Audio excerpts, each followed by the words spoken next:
responses, but the main point is the American people, to know that their government adheres to the rule of law and the integrity of the Constitution. All we're asking today is to reflect in a sense of Congress that you, the American people, that my colleagues in this House and Senate should have the right to see the full report. I ask for support of the underlying bill, and I ask us to do it in a bipartisan way. I yield back my time.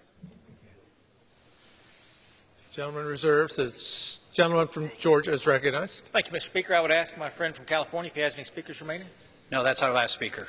Unless the gentleman would like to close, I am prepared to close. I'm anticipating your brilliant close. I'd like to try to follow you if I could. I appreciate my friend from California. Mr. Speaker, I yield myself such time as I may consume. The gentleman is recognized. I hope folks pay attention to some of those things that have brought folks together today, and I hope folks pay attention to some of those things that haven't brought us together today. We've talked about whether there has been overstatement and hyperbole, whether it comes from that end of Pennsylvania Avenue or this end of Pennsylvania Avenue. None of us are advantaged by that. It breeds more distrust in the American public, breeds more distrust in this institution. We've talked about who's to blame within the administration. Of course, there's news today of Paul Manafort's sentence, not for anything related to the election, but for things related to his private business practices. There will be efforts to conflate those two investigations. Those are two different investigations, and I think the American people are disadvantaged if they are led to believe that those sentences are related to the election of the President of the United States. But what you've heard is a lot of unanimity, as you would expect, that we are a nation of laws and the rule of law should be followed and transparency should be our touchstone, and the American people, the boss of each and every one of us, whether we work on that end of Pennsylvania Avenue or this end of Pennsylvania Avenue, have a right to know what their tax dollars have paid for and what their government is up to. I find that very encouraging that we have that sense of agreement here today, Mr. Speaker. What is noticeably absent in this resolution is the dramatic overreach that I think has characterized most of the work we have done so far in 2019. Things that could have been partnership issues have been pushed further and further and further and further out to the edge of the political continuum that they became partisan issues. This resolution does not make those mistakes of the past. And to my friend from California's point, these things are done incrementally. Trust is built incrementally. Relationships grow incrementally. And success happens incrementally.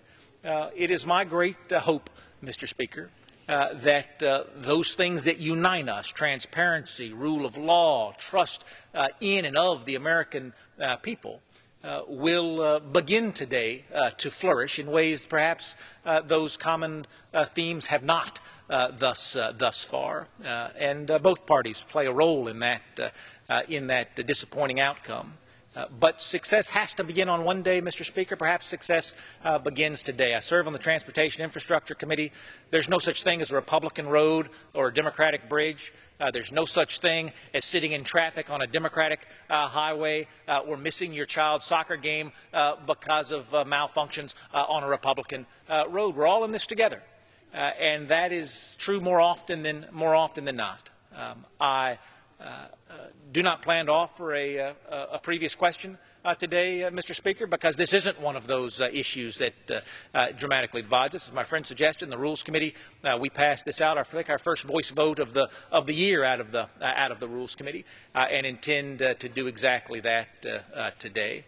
With that, Mr. Speaker, I appreciate my friend from California for yielding the time and leading the debate today, and I yield back the balance of my time. The gentleman yields back. The Chair recognizes the gentleman from California. Thank you, Mr. Speaker. Again, it's a pleasure to see you up there, and to my friend from Georgia in his long, illustrious public career, I want to thank him. I want to thank him for his comedy here today. And I can't help but think so many Americans now and people who are filled with adrenaline and hyperbole talk about what a difficult time this is, and I wouldn't underestimate the challenges ahead of us. But at inarguably a more difficult time, I was thinking of Mr. Lincoln's comments about appealing to the better angels of our nature. And perhaps this is a turning point. And certainly we will be tested and we will fail on occasion. But to my friend, for whatever time both of us have left here, I would like to personally say, to the degree we can find things that are of interest to your district and my district, they're of interest to the United States, and I'd love to work with you to find those things. And lastly, I just can't help but comment on my observation about providential Americans in history and Mr. Mueller. I was reading about him and his comments when he was FBI director in the context of his amazing life and career as a combat veteran, a Bronze Star winner in the Marine Corps in Vietnam.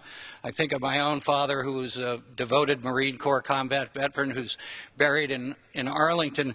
And my dad and all Marines, although I was not one, like to always recite Semper Fidelis. And the special counsel in his comments when he was FBI director assures me that the work he does in ways that I find profound is he talked about fidelity as he talked to his agents. That the fidelity to this Constitution, to this country, and to the truth will find us through to the path that we want to take and to success as we look for the better angels of our nature. So, Mr. Speaker, this is a simple vote, but an important vote. We need to get to the bottom of what happened and put faith in the special counsel's findings and put faith in the American public and the people that they can devise their own truth when we give them this investigation's report. You either believe the public and Congress should see the report or don't. Fortunately, it looks like we are agreed that they should. We owe it to our constituents and the American people and to future generations to do the right thing always, but today I think in particular to support the release of this report. Mr. Speaker, I urge a yes vote in the rule and a yes vote on the previous question, and I yield back the balance of the time and move the previous question on the resolution. The gentleman yields back the balance of his time. Without objection, the previous question is ordered. The question is on adoption of the resolution. All those in favor, please say aye. Those opposed, no. The ayes have it. The resolution is agreed to and without objection. Mr. Speaker. Gentleman from Georgia. On that, I ask the yeas and nays. The yeas and nays. The yeas and nays are requested. Those favoring a vote by the yeas and nays will please rise. Sufficient number having risen, the yeas and nays are ordered. Pursuant to Clause 8 of Rule 20, further proceedings on this question will be postponed.